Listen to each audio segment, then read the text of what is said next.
നമസ്കാരം. 2022 സെപ്റ്റംബർ 22-ാം തീയതിയിലെ പ്രഭാതം എല്ലാവർക്കും ഓർമ്മയുണ്ടായിരിക്കും. അന്നാണ് കേരളത്തിലെ പോപ്പുലർ ഫ്രണ്ട് ഓഫ് ഇന്ത്യ എന്ന തീവ്രവാദ പ്രസ്ഥാനത്തിലെ നേതാക്കളെ ഓരോരുത്തരെയായി നേരം പുലരുമ്പോൾ തന്നെ NIA അറസ്റ്റ് ചെയ്ത് കൊണ്ടുപോയത്. ഓരോ നേതാക്കന്മാരുടെയും വീട്ടിലെത്തിയാണ് ഇവരെ പിടികൂടിയത്. ഇവിടെ എല്ലാ രഹസ്യ സങ്കേതങ്ങളും കൃത്യമായി മനസ്സിലാക്കി അന്ന് സംസ്ഥാന പോലീസിനെ അറിയിക്കാതെ തന്നെയാണ് NIA വൻ സന്നാഹങ്ങളുമായി, അതായത് യന്ത്രത്തോക്കേന്തിയ സൈനികരുമായി എത്തി ഇവരെ എല്ലാവരെയും അറസ്റ്റ് ചെയ്ത് കൊണ്ടുപോയത്. ഇവരെ കൊണ്ടുപോകുന്നതിന് വേണ്ടി ഒരു വലിയ വിമാനം തന്നെയാണ് കോഴിക്കോട്ട് എത്തിച്ചിരുന്നത്. അങ്ങനെയാണ് ഈ നേതാക്കന്മാരെ എല്ലാവരെയും അന്ന് അറസ്റ്റ് ചെയ്ത് കൊണ്ടുപോയത്. സാധാരണഗതിയിൽ നമുക്കറിയാം, പോപ്പുലർ ഫ്രണ്ട് നേതാക്കന്മാരെ ആരെങ്കിലും അറസ്റ്റ് ചെയ്യുന്നതിന് വേണ്ടി NIA ഒക്കെ പോലീസോ അവരുടെ വീടിന് മുന്നിലെത്തിയാൽ വലിയൊരു ആൾക്കൂട്ടം നിമിഷങ്ങൾക്കുള്ളിൽ അവരെ വളഞ്ഞു വയ്ക്കുകയും ഈ അറസ്റ്റ് അസാധ്യമാക്കുകയും അവിടെ കലാപകലുഷിതമൊക്കെ ചെയ്യുന്ന ഒരു രീതി അവർക്കുണ്ടായിരുന്നു. അപ്പോൾ ഈ ഒരു സാഹചര്യത്തിലാണ് ഇത്രയും വലിയ സന്നാഹങ്ങളുമായി NIA എത്തുകയും ഇവരെ പിടിച്ചുകൊണ്ട് പോവുകയും ചെയ്തത്. ഏതായാലും ഇപ്പോൾ 4 വർഷത്തോളമാകുന്നു ഇവർ ജയിലിലായിട്ട്. ഇവർ പലരും ഡൽഹിയിലെ തിഹാർ ജയിലിലാണ് കഴിയുന്നത് എന്നാണ് റിപ്പോർട്ട് ചെയ്യപ്പെട്ടിട്ടുള്ളത്. എന്താണെങ്കിലും ഇവരുടെ പ്രവർത്തനങ്ങൾ കണ്ട് ഇത് രാജ്യവിരുദ്ധ പ്രവർത്തനങ്ങൾ ആണ് എന്ന് മനസ്സിലാക്കിയിട്ട് തന്നെയാണ് കേന്ദ്ര സർക്കാർ വളരെ കർശനമായ നിലപാട് സ്വീകരിക്കുകയും ഈ പ്രസ്ഥാനത്തെ നിരോധിക്കുകയും ചെയ്തത്.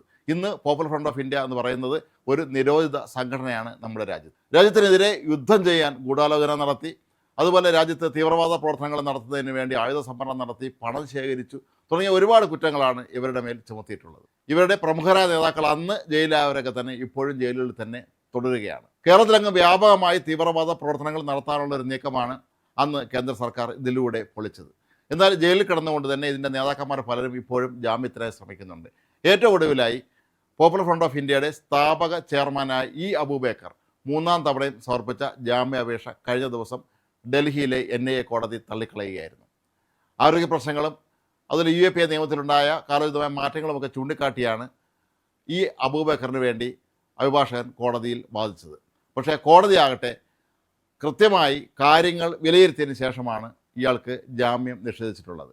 ആരോഗ്യ പ്രശ്നങ്ങളുണ്ടെങ്കിൽ അത് പരിഹരിക്കാനുള്ള എല്ലാ സംവിധാനങ്ങളും ജയിലിലുണ്ട് എന്നുള്ള കാര്യം അധികൃതർ കോടതിയെ ബോധ്യപ്പെടുത്തിയിരുന്നു. സർക്കാരിന് ഹാജരായ അഭിഭാഷകൻ കൃത്യമായി തന്നെ ഇയാളെ ഏതൊക്കെ ആശുപത്രിയിലെ ഡോക്ടർമാരാണ് ചികിത്സിച്ചത്, ഏതൊക്കെ ആശുപത്രികൾ കൊണ്ടുപോയിട്ടുണ്ട് തുടങ്ങിയ അതിൻ്റെ എല്ലാ വിശദാംശങ്ങളും ഡൽഹിയിലെ all India institute of medical science ഉൾപ്പെടെയുള്ള പ്രധാനപ്പെട്ട ആശുപത്രികളിലൊക്കെ തന്നെ ഇയാളെ കൊണ്ടുപോയി ചികിത്സിച്ചതിൻ്റെയും മറ്റും രേഖകൾ കാണിച്ചിരുന്നു. അതുപോലെ തന്നെ ഡൽഹിയിലെ വളരെ പ്രശസ്തമായ ഒരു സ്വകാര്യ ആശുപത്രിയിലെ വിദഗ്ധന്മാർ ഓൺലൈനിൽ ഈ സമയത്ത് കോടതിയിലുണ്ടായിരുന്നു. അവർ ഇയാളുടെ ആരോഗ്യം സംബന്ധിച്ച കാര്യങ്ങളൊക്കെ തന്നെ വളരെ കൃത്യമായി വിശകലനം ചെയ്ത് കോടതിയെ ബോധ്യപ്പെടുത്തുകയും കൂടി ചെയ്തതിൻ്റെ അടിസ്ഥാനത്തിലാണ് ഇയാൾക്ക് 3-ാം തവണയും ജാമ്യം നിഷേധിച്ചിരിക്കുന്നത്. ഒരു 2000 ആണ്ട് മുതൽ തന്നെ ഇവർ വലിയ തോതിലുള്ള ഒരു ശക്തിയായി, അതായത് സാമ്പത്തിക ശക്തിയായും തീവ്രവാദ സംഘടനയും ഒക്കെ തന്നെ വളർന്നു വരികയായിരുന്നു. കേരളത്തിൽ നടന്ന നിരവധി രാഷ്ട്രീയ കൊലപാതകങ്ങൾക്കും അതുപോലെ അതിക്രമങ്ങൾക്കും എല്ലാം പിന്നിൽ പ്രവർത്തിച്ചിരുന്നത് ഈ സംഘടനയാണ് എന്നുള്ളത് സംബന്ധിച്ച് വളരെ കൃത്യമായ വിവരങ്ങൾ ലഭിച്ചിരുന്നുവെങ്കിൽ പോലും പലപ്പോഴും സംഭവിച്ചിട്ടുള്ള ഒരു കാര്യം, കേരളം ഭരിച്ചിരുന്ന ഇടത് വലത് മുന്നണികൾ വോട്ട് ബാങ്ക് രാഷ്ട്രീയത്തിൻ്റെ പേരിൽ ഇവരെ പലരെയും തൊടാതെ വിട്ടിരിക്കുകയായിരുന്നു. എന്നാൽ ഇവർ എല്ലാ നിയമങ്ങളും ലംഘിച്ചുകൊണ്ട് ഇവിടെ നമ്മുടെ നാട്ടിൽ തീവ്രവാദ പ്രവർത്തനമായി മുന്നോട്ട് പോവുകയാണ് എന്ന് തെളിവുകളുടെ അടിസ്ഥാനത്തിൽ മനസ്സിലാക്കിയ സാഹചര്യത്തിലാണ് ഈ സംഘടനയെ നിരോധിത സംഘടനയായി കേന്ദ്ര സർക്കാർ പ്രഖ്യാപിച്ചതും അതിൻ്റെ തൊട്ട് പിന്നാലെ തന്നെ കേരളത്തിലെത്തി ഇതിൻ്റെ പ്രധാനപ്പെട്ട നേതാക്കളെ പലരെയും അറസ്റ്റ് ചെയ്തതും. ഈ അറസ്റ്റ് ചെയ്തവരെ എങ്ങോട്ടാണ് കൊണ്ടുപോയത് എന്നുള്ളതിനെക്കുറിച്ച് പോലും അന്ന് ഒരുപാട് ആശയക്കുഴപ്പങ്ങൾ നിലനിന്നിരുന്നു. ഇവരെ തിഹാർ ജയിലിൽ തന്നെയാണ് കൊണ്ടുപോയത്, മറ്റെവിടെയെങ്കിലും ആണോ എന്നുള്ളത് സംബന്ധിച്ചൊക്കെ പല വ്യത്യസ്തമായ റിപ്പോർട്ടുകളാണ് പുറത്തു വന്നിരുന്നത്. പക്ഷേ ഇവരെല്ലാവരും തിഹാർ ജയിലിൽ തന്നെയാണ് കഴിയുന്നത് എന്നാണ് ഇപ്പോൾ ഈ ജാമ്യാപേക്ഷയുമായി ബന്ധപ്പെട്ട് നമുക്ക് മനസ്സിലാക്കാൻ കഴിയുന്നത്. ഏതായാലും ഇന്ത്യയെ പോലെയുള്ള ഒരു രാജ്യത്ത്, ബഹുസ്വരതയുള്ള ഒരു എന്നും മതേതരമായി ജീവിക്കുന്ന ഒരു രാജ്യത്ത് ഇത്തരത്തിലുള്ള വിധ്വംസക പ്രവർത്തനങ്ങൾ ഒരു കാരണവശാലും അനുവദിക്കുകയില്ല എന്ന് പ്രധാനമന്ത്രി നരേന്ദ്രമോദി ഉൾപ്പെടെയുള്ളവർ പലതവണ അവരുടെ നിലപാടുകൾ വ്യക്തമാക്കിയിട്ടുള്ളതാണ്. അപ്പോൾ ഈ ഒരു സാഹചര്യത്തിൽ നമ്മുടെ രാജ്യത്ത് ഒരു തരത്തിലുമുള്ള തീവ്രവാദ പ്രവർത്തനങ്ങൾ അനുവദിക്കാൻ കഴിയുകയില്ല എന്നുള്ളതിൻ്റെ വ്യക്തമായ സൂചന കൂടി ആയിട്ടാണ് നമുക്ക് ഈ അബൂബക്കറിൻ്റെ ഈ ജാമ്യാപേക്ഷ തള്ളിയതിനെ കണക്കാക്കാവുന്നത്. നേരത്തെ സൂചിപ്പിച്ചിരുന്നത് പോലെ ഇയാൾ നേരത്തെ 2 തവണ ജാമ്യാപേക്ഷ സമർപ്പിച്ചിരുന്നെങ്കിലും അന്നൊക്കെ തള്ളിക്കളയുകയായിരുന്നു. അങ്ങനെയാണ് 3-ാം തവണയും ഇപ്പോൾ ജാമ്യാപേക്ഷയുമായി രംഗത്തെത്തിയത്. ഏതായാലും നമ്മുടെ രാജ്യത്ത് തീവ്രവാദ പ്രവർത്തനം നടത്താനും വിധ്വംസ പ്രവർത്തനങ്ങൾ ചെയ്യാനുമൊക്കെ ഉന്നമിട്ട് ഇറങ്ങുന്ന ആളുകളെ സംബന്ധിച്ചിടത്തോളം അവർക്ക് ജീവിതകാലം മുഴുവൻ കാരാഗൃഹവാസമാണ് പറഞ്ഞിട്ടുള്ളത് എന്നുള്ളതിൻ്റെ വ്യക്തമായ ഒരു തെളിവായി മാറുകയാണ് ഇവരുടെ ഈ ജയിൽവാസം.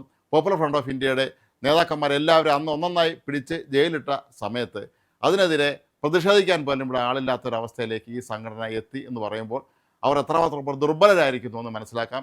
ഏതായാലും തീവ്രവാദ നടപടികളിലൂടെ തന്നെ തങ്ങളുടെ ഉദ്ദേശ ലക്ഷ്യങ്ങൾ നടപ്പിലാക്കാൻ കഴിയുകയില്ലെന്ന് മനസ്സിലാക്കിയായിരിക്കാം ഇപ്പോൾ അവർ നിയമസഹായത്തോടു കൂടി ജയിലിൽ നിന്ന് പുറത്തിറങ്ങാൻ ശ്രമിക്കുന്നത്. എന്നാൽ ഇവർ ജയിലിന് പുറത്തിറങ്ങിയാൽ ഉണ്ടാകാവുന്ന പ്രത്യാഘാതങ്ങളെക്കുറിച്ച് കൃത്യമായി കോടതിയെ ബോധ്യപ്പെടുത്താൻ NIAയുടെ അഭിഭാഷകന് കഴിഞ്ഞിട്ടുണ്ട്.